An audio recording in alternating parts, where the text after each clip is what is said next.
You're listening to Big World Network.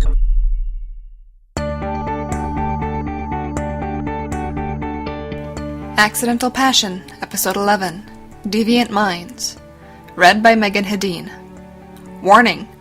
Although there is no material subject matter within that couldn't be found in any general bookstore with no age constraint, this series is rated 18 and contains adult situations and content. It is intended for mature audiences only and should not be read if you are uncomfortable with graphic sexual intimacy.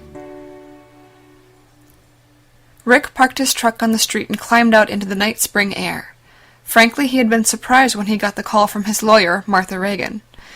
She had called him as he was leaving his restaurant earlier in the evening and made it very clear that she wanted to see him for physical reasons. Rick knew what the attraction for her was, and had noticed it when he had been arrested and shot. She was attracted to the bad boy persona. He had seen it before and it had gotten him laid many times.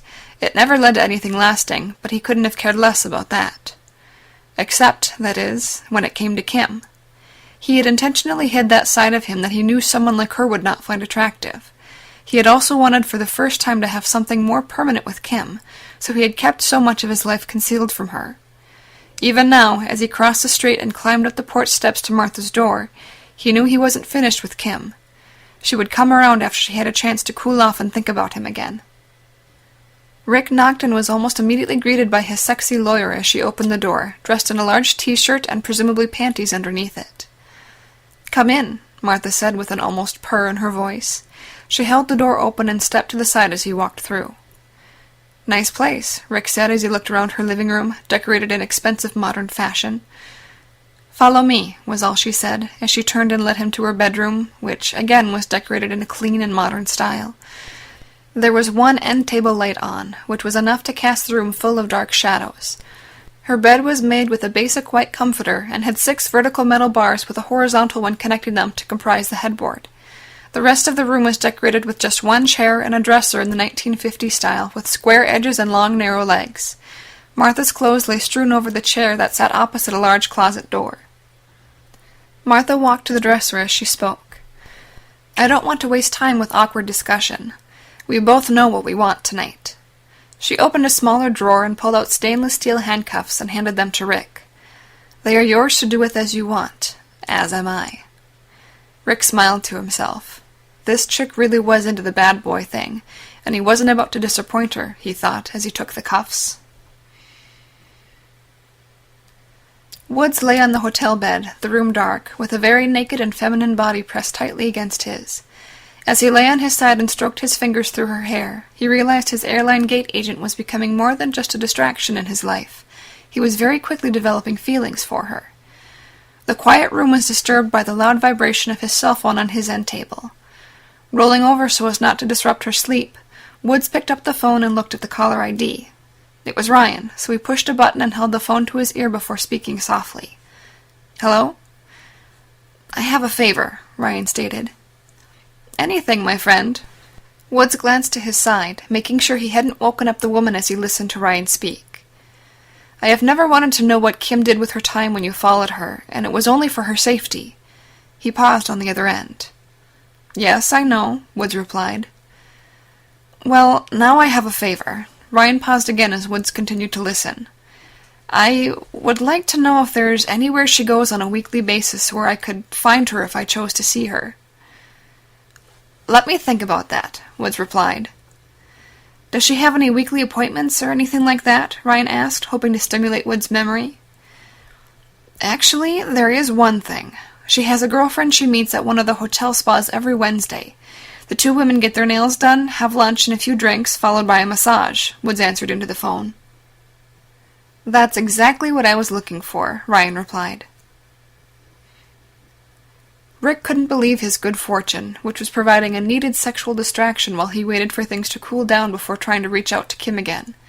He was fairly certain that his lawyer, Martha, hadn't expected him to embrace the evening so enthusiastically as he looked down at her while undoing his jeans. She was handcuffed with both wrists together and the cuffs chain looped through the center vertical bar on her headboard. She was also blindfolded with her t-shirt and panties having been rather violently ripped off, which seemed to turn her on even more. Now she was squirming slightly in anticipation, unsure what he was going to do, or when he was going to do it. Rick was incredibly turned on by the control this gave him, and, as he removed the last of his clothes while standing beside the bed, he was more than ready to take her, his cock standing at full attention.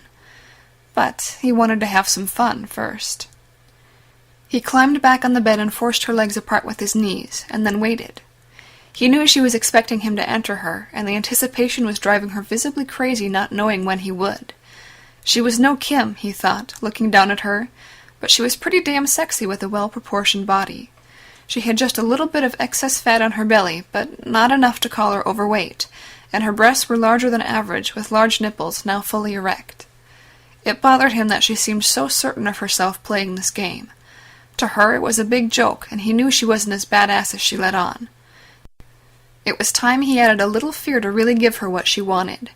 Reaching up to one of her breasts, he grabbed her nipple tightly between his thumb and index finger and violently twisted until she yelped out in pain. "What the fuck?" she yelled. Rick didn't reply.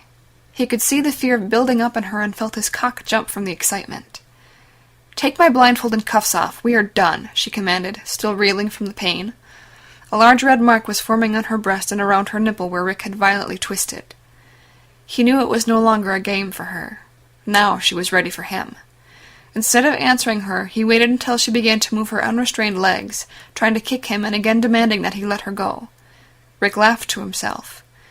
They were all alike, willing to give control over, thinking they were so tough, until it got a little out of hand and real for them. But this was the fun he was looking for, and she had allowed it.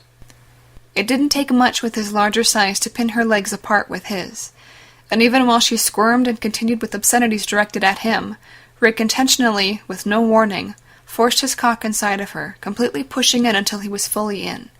He enjoyed the tightness, and she had not been expecting it and had been fighting. Again his lawyer cried out in pain, which only added to his excitement. He knew it would add to hers too because she was really getting what she wanted. She thrashed more, trying to kick him off of her.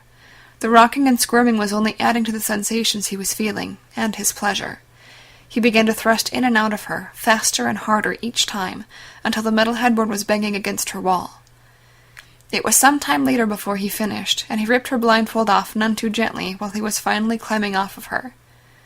Standing beside the bed and gathering his clothes up after putting on his underwear, he asked, with laughter in his voice, "Is that what you were hoping for?" "What is wrong with you?" Martha demanded. "I gave you what you wanted," he answered, as he pulled on his jeans and shirt. "Don't be a tease and say I can do what I want if you don't really mean it." "Take these off," she demanded, moving her hands and wrists bound by the cuffs above her head. Rick sat on the edge of the bed, putting his sneakers back on, ignoring her as she continued to shout demands and obscenities at him. There was really only one woman on his mind now, and that was Kim. He knew she still had feelings for him, and they would end up together. Standing up and moving towards the bedroom door, Rick stopped to grab Martha's cell phone and tossed it on the bed. He knew she would eventually be able to work it up to her hands to make a call. "Here. Now you get to call someone so they can come help you and see what a slut you are." "Fuck you," she called out after him as he left the room. "Don't call me the next time you get yourself in trouble." Rick merely laughed as he headed out into the night.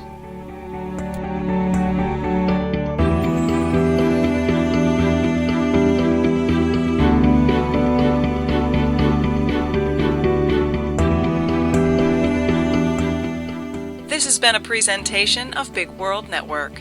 Visit us on BigWorldNetwork.com for more free weekly series, or follow us on Facebook and Twitter. Thanks for listening.